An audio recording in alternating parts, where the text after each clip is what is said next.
سلام البنات، إن شاء الله تكونوا ملاح.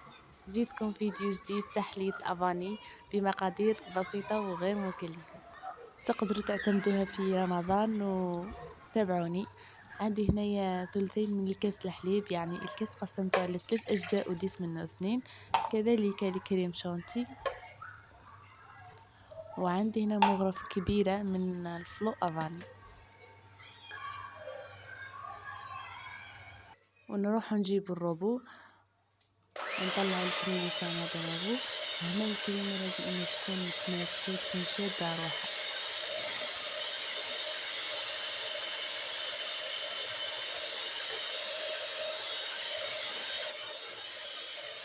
ونكملو نطلعو فيها بالروبو نتاعنا حتى الحجم نتاعها يزداد واللون نتاعها تلقائيا راح يتفتح.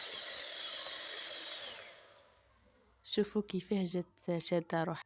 كيما هكا تكون الكريمة تاعنا ناجحة، ونروح نديروها في الثلاجة لمدة 10 دقائق. وعندنا هنايا البسكويت اللي قطعته لقطع صغيرة بهذا الشكل. تحبوا اي نوع من البسكويت. وجبت هنايا 6 كيسان،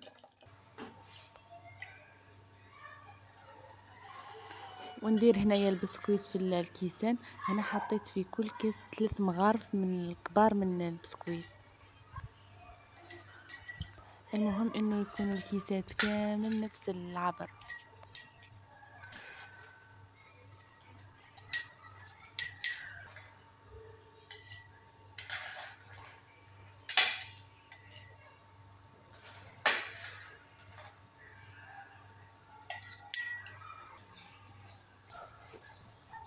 وجبت هنايا كاس كبير من الحليب، انه لازم انه يكون دافي، وشربت كامل البسكويت.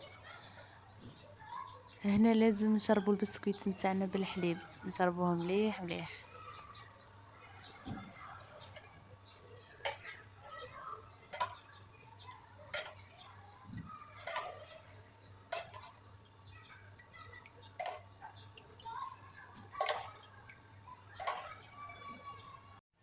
وهنا بعد ما شربت البسكويت نتاعنا نروح نجيبوا الكريمة. وهنايا درت الكريمة في لي بوش، مليتها كامل.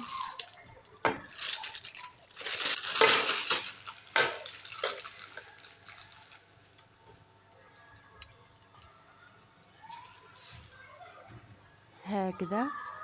ونروح نديرو الكريمة في الكيسات. هنا مليت كامل الكيسات بالكريمة بهذا الطريقة.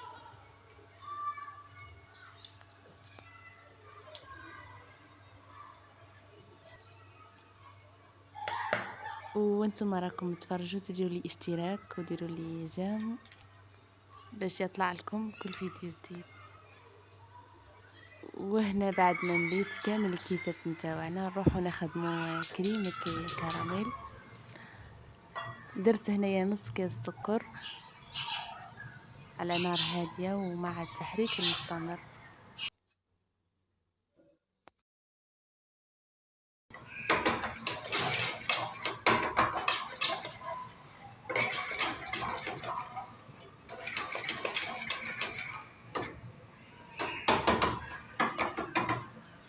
وبعد ما ذاب لي السكر ضفت ياقورت كراميل علبة كاملة.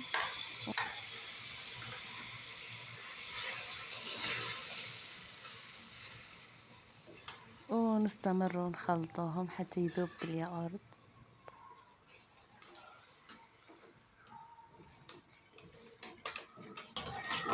وشوفوا هنا بعد ما ذاب الياقورت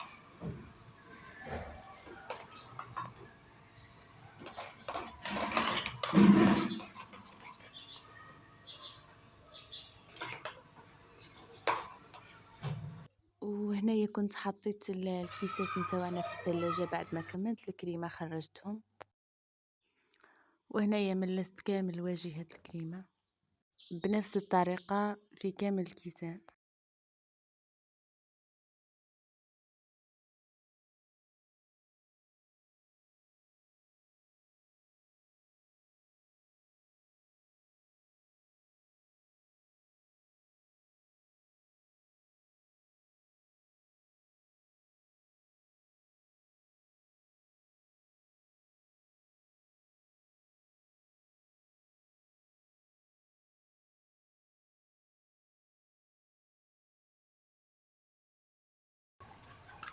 وهنا بعد ما كملت جبت كريمة الكراميل، حطيت في كل مغرف في كاس، عفوا قصدي في كل كاس مغرف.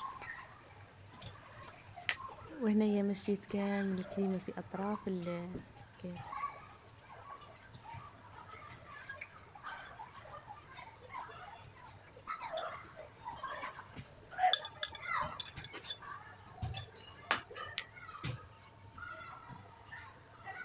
ومن التالي تحبوا تزينوها بواش حبيتو نتوما وبواش عندكم. انا هنايا درت لها كاوكاو من التالي.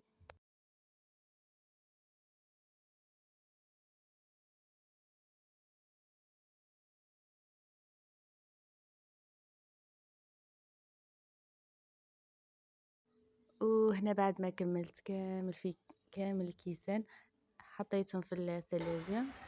وهذه كانت التحلية تاعنا. واذا عجبكم الفيديو ما تنساوش واش قلت لكم ديروا، وشهية طيبة للجميع، والسلام عليكم ونتلاقاو في فيديو جديد. باي باي.